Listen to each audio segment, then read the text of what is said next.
So, ayan mga B, magtatahi tayo ng notebook ng aking anak. Isang notebook lang muna ang tatahiin ko dahil sa unang araw hindi pa naman nila magagamit lahat ng mga notebooks nila.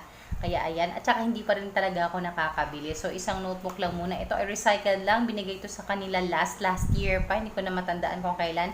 Tapos naitago ko so meron pang sobra. So, ayan. Tatahiin na natin. Ang mga kailangan natin ay syempre gunting, yarn. Ito lang yung yarn na available kasi sobra lang din to nung ginamit ng anak ko na may project sila. Kaya ayan. Wala akong yarn needle kaya ang gagamitin ko ay hair clip lang mga B. Ayan. So let's start. So ayan na mga B, natanggal ko na to. At saka para makita natin yung measurement ng ating yarn. Ayan. Ginawa ko siya parang tatlong ikot. Ayan, tatlo. 90 leaves pala tong notebook na to mga B. Tapos bago mo siya gupitin, mag-adjust ka din ng mga ilang inches dito. So, ayan. Gupitin na natin. So, ayan na. Let's start. So, ayan na nga mga B. Napasok ko na at akin na papantayin yung aking yarn. Ayan. Ayan. Pantay na siya. So, umpisa na natin siyang tahiin. Siya nga pala mga B, ang gusto daw ng anak ko ay naandito sa taas yung tali, kaya nag-umpisa ako dito sa pinakababa. So, ayan. Ay, siya nga pala, nag-change ako ng parang needle. Nag-improvise na lang ako. Yung extra nung, eto. Dahil, ang clip ay masyadong malaki yung dito niya. Nahihirapan akong ipasok dito. Kaya, nag-improvise na lang ako ng eto. So, ayan, mas mabilis. Okay, let's start na mga B.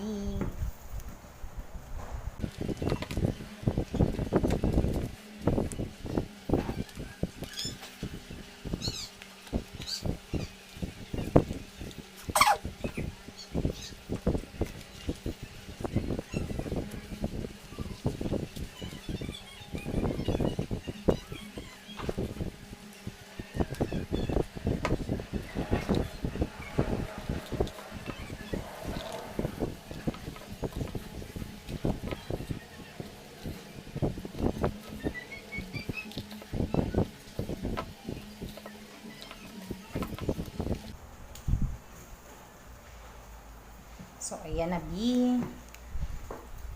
Yung ating isang yarn ay tapos na. So, dito naman tayo sa kabila. Dito naman. So, dito naman sa kabila, kung saan lang yung mga gaps, diba? May mga gaps na ganyan. Diyan din natin papasok yung ating uumpisahang yarn. Ayan. Diba? Para mag-fill out na lahat ng mga gaps na yan. Okay? So, ayan mga B. Tapusin natin to. So, ito na mga B. Natapos ko na yung dito at saka yung dito sa likod. Ngayon, ipapakita ko naman kung paano siya itatali. Ayan. So, ganyan.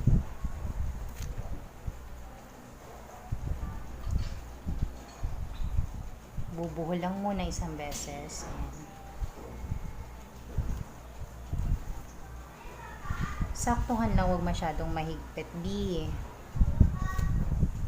Tapos dalawang beses. Pangalawang buhol.